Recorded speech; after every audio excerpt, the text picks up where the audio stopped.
Okay, in recent days, I've expressed great concern about LeBron James going to the 76ers. The more I think about it, guys, and I've even said that the Celtics should be going after LeBron James, but thinking more about it, LeBron James is at an age where he's going to be smart enough and savvy enough to accept the facts of Father Time. And even though we've been so accustomed to seeing LeBron James sign these 2-year contracts with a second-year player option where he opts out and redoes it again, so he's going 1 year at a time, the fact is he's ultimately gotten lucky that he's been healthy, okay, that he's stayed really healthy. He's never had an ACL or a dislocated kneecap or a dislocated ankle like Gordon Hayward and all these other injuries, that fluke injuries that can happen, or a hip like Isaiah Thomas, right, or a back, or a weird quad tendon injury like Kawhi Leonard. The fact is he's been very lucky, and he's at a point now where he's no longer young enough to think that he's going to stay healthy and that he's always going to be worth a crazy supermax contract. Okay, so I think if LeBron James was willing to do that with the Celtics, sign a 2-year or even a 3-year contract at the max, that would be great, and I would fully support that, even if LeBron James never lived up to, say, that third year at $40 million or whatever it is, right?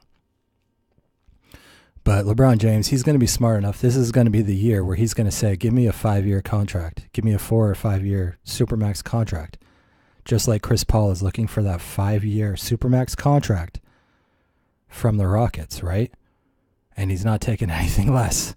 And so just as Chris Paul, it's going to be a total disaster if, and more likely when, the Rockets give him that money, because they're going to do it. They've already said they're going to do it, and they don't care that he's never going to be worth that $200 million, that you're basically going to be paying $200 million for 2 good years of Chris Paul. They don't care. They're going to deal with that later, which is what bad franchises do. And what good franchises do is they never say, we're going to deal with that later. What did the Nets say when they traded away all those first-round picks to the Celtics for the aging Kevin Garnett and Paul Pierce? They said, we'll deal with that later. So, Celtics can't be put in a position where they're dealing with paying LeBron James $40 million a year later in 4 years or even 3 years, So, this may very well come down to LeBron James either staying in Cleveland because they can offer him that crazy $220 million 5-year contract, or it comes down to LeBron James going to a team perhaps like the 76ers, but he's also going to be taking that 4 years, $190 million, whatever it's going to be, max contract from them, where LeBron James will be sucking up all the oxygen from that franchise for the next 4 years. And he's going to he'll definitely be worth that money next year. And he'll very much arguably be worth that money the year after that, assuming the chemistry doesn't go to total hell by year 2. But as a Celtics fan, I'm definitely concerned about next year and losing in the Eastern Conference Finals again to LeBron James and the 76ers. That's a huge, huge worry, and one that Celtics fans aren't taking seriously enough. And I always thought, based on LeBron James signing a 2-year contract or something, if the chemistry goes to hell in year 2, that doesn't really affect me too much, because the Celtics will have already lost, next year, going with Kyrie Irving as the point guard who can't rebound, going with Gordon Hayward or Jason Tatum at power forward who can't body up power forwards or rebound, and then Al Horford at center, where he's just going to get totally destroyed by a guy like Joel Embiid. But if the price that the 76ers pay is, paying LeBron James $40 million in 4 years from now, maybe that's just ultimately the way it's going to be. And the Celtics should not put themselves in that position. But LeBron James, from his personal vantage point, he definitely should put any team in that position where they're, clearly overpaying him in 4 years from now. Because, LeBron James is going to sell tickets. He's going to give all these other auxiliary benefits to a franchise, just like he's given Cleveland all these benefits where all the businesses owned by Dan Gilbert in Cleveland do really well, whether it's hotels or restaurants or rental properties, right? Having LeBron James around, he makes up for, in 4 years, even if he's getting grossly overpaid, he'll make up for it in other ways to any franchise. But as far as on-court product, yeah, I'd be very worried about LeBron James' impact in 3 or 4 years. You know, it may very well be worth a gamble for the Celtics, but LeBron James with a ton of miles on his body, a guy who's already stopped playing defense, a guy who comes with his own baggage, and as amazing as he's been in these playoffs, Finals MVP, even if the Cavaliers get swept, in my opinion, and just a really legendary performance against the Celtics in the Eastern Conference Finals. I think as a Celtics fan, we should be more concerned not about trying to re-sign James. If we can keep him away from 76ers doing whatever, but I think our options are limited there. But I think the real thing to do is to, as Celtics fans, is just to prepare as best we possibly can to counter-strike and to even preemptively before LeBron James even signs there, just pretend or assume that he's going to assign there, and how can we improve our lineup? How can we best match up with such a team, and while also preserving our long-term flexibility?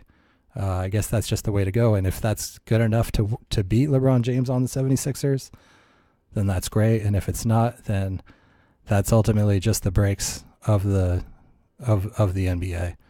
Just like if the Rockets win it with Chris Paul next year, having signed him to a $220 million 5-year contract, it might kill them in the long term. But if they get that 1 year, that one championship, then I guess it's ultimately worth it for them. But at the same time, it doesn't mean that any other team should have been rushing to pay Chris Paul that kind of money.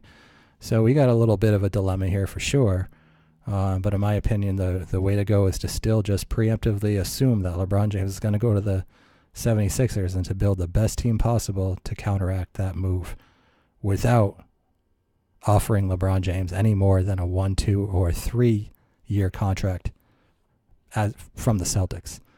So we've got Stephen A. Smith saying that LeBron James is going to talk to the Celtics, to the Cavs, to the Lakers, and to the 76ers and the Rockets.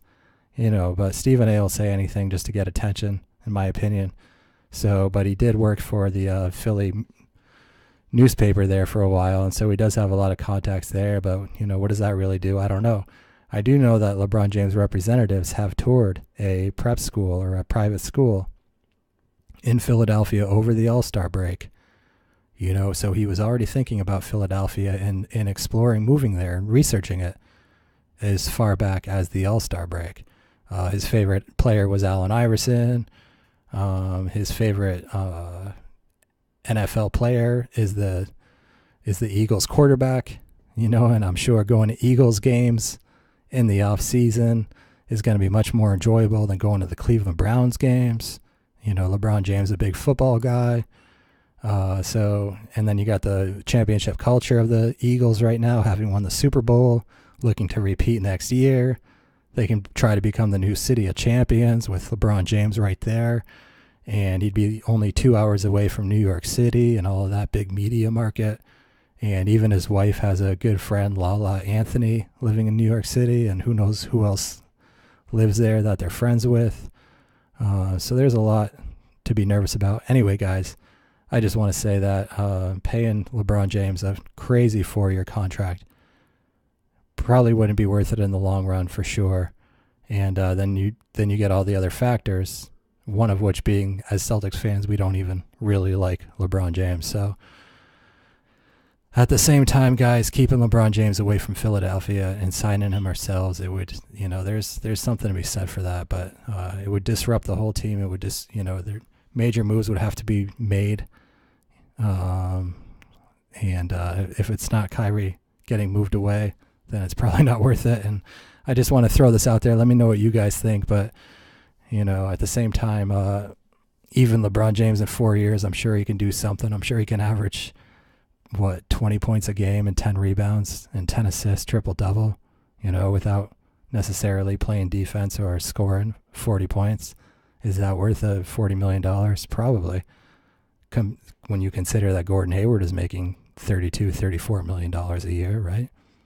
When you consider that Kyrie Irving is going to be up for a $35, $34 million a year contract for 5 years. Anyway, let me know what you guys think. I'll see you soon. Peace.